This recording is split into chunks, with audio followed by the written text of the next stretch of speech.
Salut, c'est Fessus Seigneur, je viens te conter l'histoire de Monsieur Dieudonné, un homme emblématique rempli de talents spirituels plein d'onction de 1975.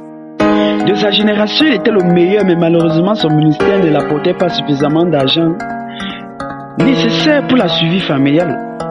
Il décida donc ainsi d'abandonner son ministère pour se faire embaucher dans une entreprise à un salaire 20 fois plus que ce qu'il avait l'habitude de gagner.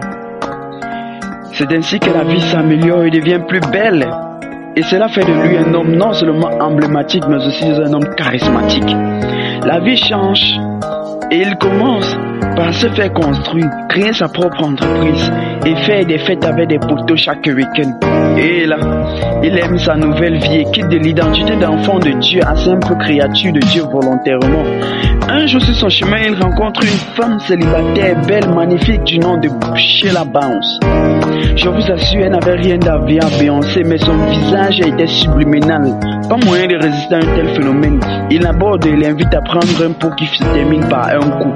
Après s'être séparés, il rentre avec toute la joie de l'univers sur son visage et découvre cette scène macabre. Ses enfants assassinés, son entreprise fermée par le vol d'un employé et son patron l'appelle pour le renvoyer. Il dit là c'est fini pour moi. Je suis désolé. Pardonne-moi. Je suis désolé. Je reviens à toi paix. Pardonne ce que je fais. Que c'est fini. Oh non, j'ai besoin de toi. Monsieur Dieudonné retourne à son ancienne vie et décide de recommencer son ministère. Mais malheureusement, il s'est fait dépouiller en une nuit. Il regrette cela.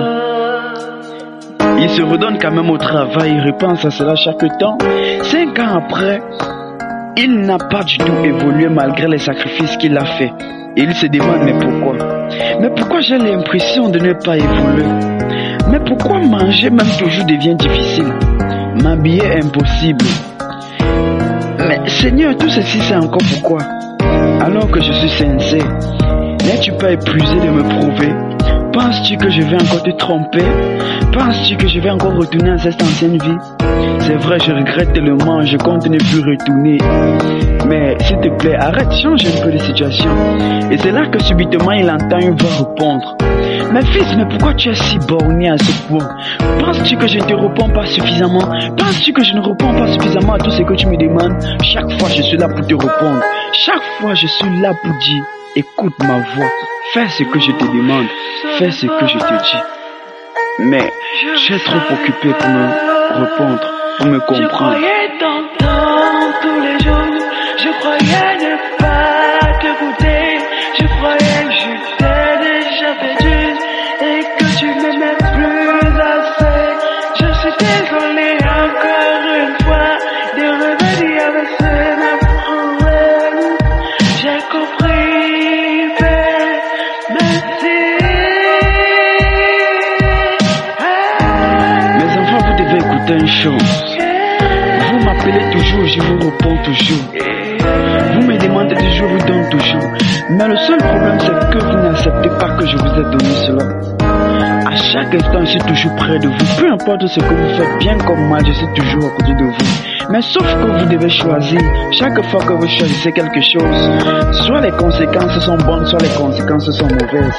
Alors à vous de bien choisir. À vous de faire les choix qu'il faut pour votre réussite. Choisissez toujours le meilleur. Choisissez toujours le bon.